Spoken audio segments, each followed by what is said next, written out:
प्रकाशपुर नाम का एक छोटा और सुंदर सा कस्बा था। वहाँ की गलियों में दो लड़कियों की दोस्ती की मिसाल दी जाती थी, रीना और नेहा। दोनों 16 साल की थीं, लेकिन उनका रिश्ता सगी बहनों से भी गहरा था। स्कूल में एक बेंच पर बैठना, लंच बॉक्स साझा करना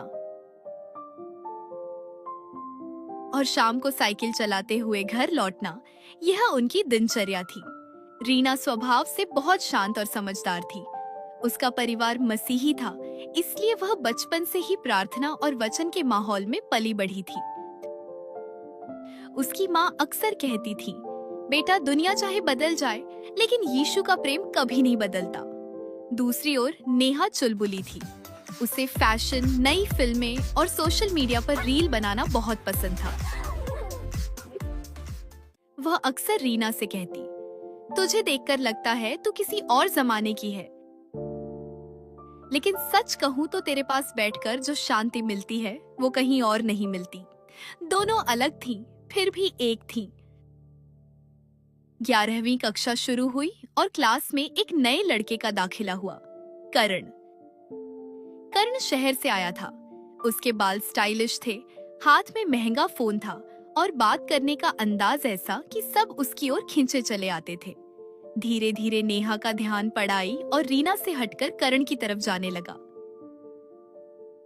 शुरुआत दोस्ती से हुई, फिर रात रात भर मैसेजिंग का सिलसिला शुरू हो गया। रीना ने यह बदलाव महसूस किया। नेहा अब लंच ब्रेक में रीना के साथ नहीं बैठती थी, बल्कि फोन पर व्यस्त रहती थी। एक शाम रीना ने नेहा को टोका, नेहा आजकल तू मेरे साथ समय नहीं बिताती, सब ठीक तो है ना?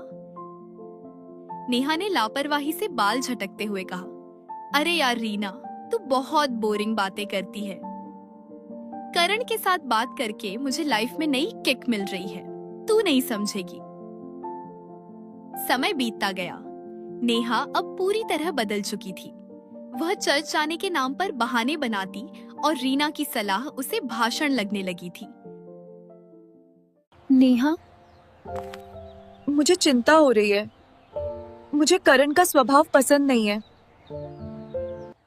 तू अपनी पढ़ाई और संस्कारों से दूर जा रही है। बस कर रीना, तू मेरी माँ मत बन। हर बात में बाइबल और यीशु को मत लाया कर। तेरी पुरानी सोच मुझे घुटने पर मजबूर करती है। आज के बाद मुझसे मतलब मत रखना।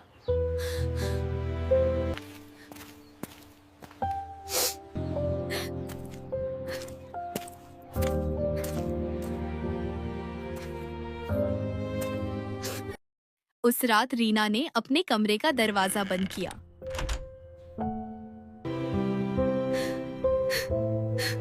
और घुटनों पर आ गई।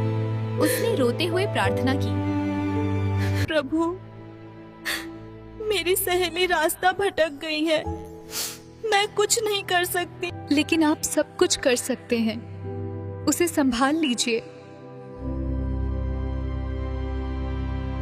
कुछ महीने बीते।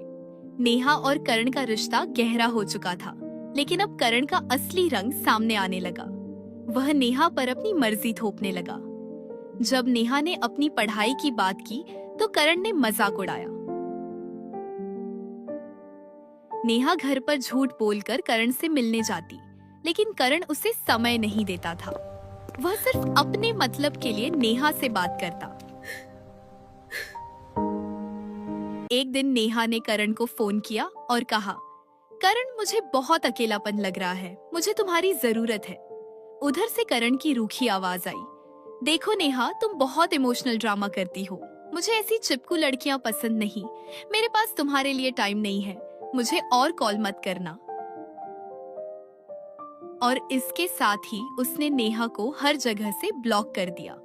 नेहा को विश्वास ही नहीं हुआ कि जिस लड़के के लिए उसने अपनी सबसे अच्छी दोस्त को छोड़ दिया, उसने उसे एक पल में ठुकरा दिया। वह रात नेहा के जीवन की सबसे भारी रात थी। उसका कमरा, जो कभी उसकी हंसी से गूंजता था, आज काटने को दौड़ रहा था। उसके पास महंगा मोबाइल था, हजारों फॉलोअर्स थे, लेकिन बात करने के लिए एक भी इंसान नहीं था। उसे रीना की बहुत याद आ रही थी, लेकिन शर्म के मारे वह उसे फोन नहीं कर सकती थी।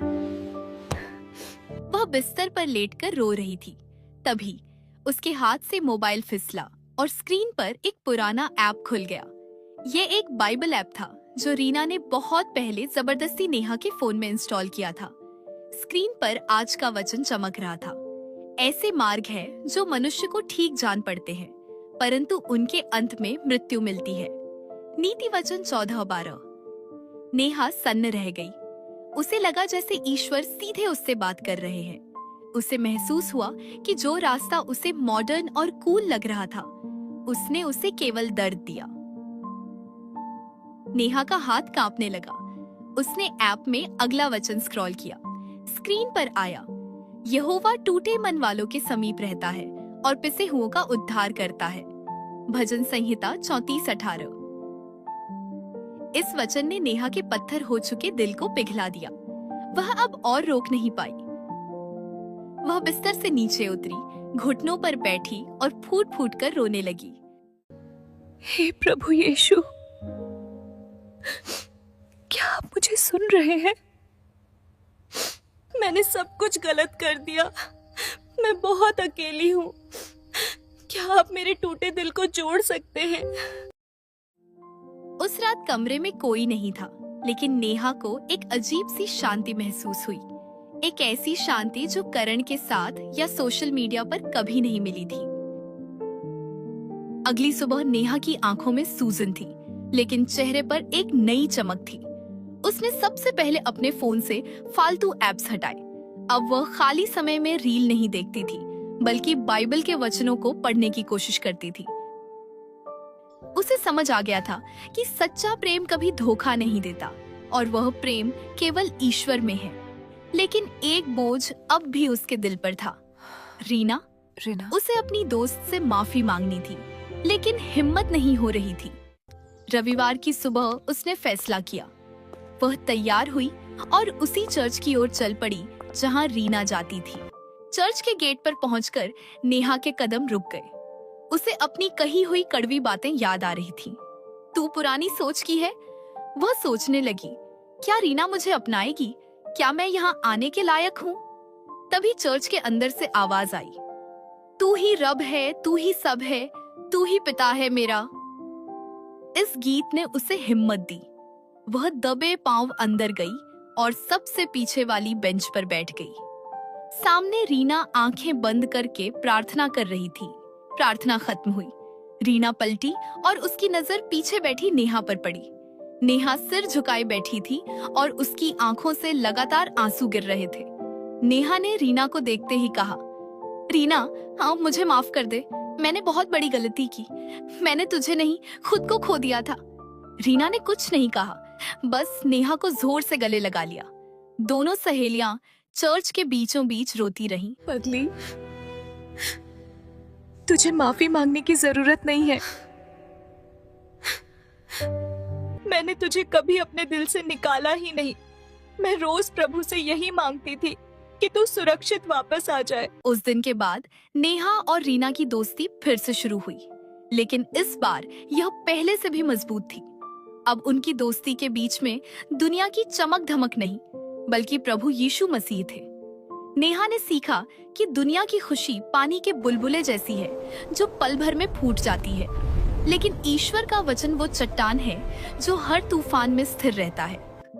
जीवन में कई बार हम गलत रास्तों को चुन लेते हैं क्योंकि वे हमें आकर्षक लगते हैं। हम उन लोगों को दुख पहुंचाते हैं जो हमारा भला चाहते हैं, लेकिन यह कहानी हमें सिखाती है कि कोई भी गलती इतनी बड़ी नहीं कि प्रभु माफ न कर सके। आप चाहे कितनी भी दूर चले गए हों, प्रभु यीशु का हाथ हमेशा आपकी वापसी के इंतजार में खुला रहता है। सच्चे मित्र ईश्वर का वरदान है। जो दोस्त आपको ईश्वर के करीब ले जाए, वही आपका सच्चा हितैषी है। वचन में शक्ति है। जब दुनिया के सारे दरवाजे बंद हो जाते हैं, तब बाइबल का एक छोटा सा वचन भी जीवन बदल सकता है। आज अगर आपका मन भारी है, तो याद रखिए, वह टूटे हुओं के समीप है।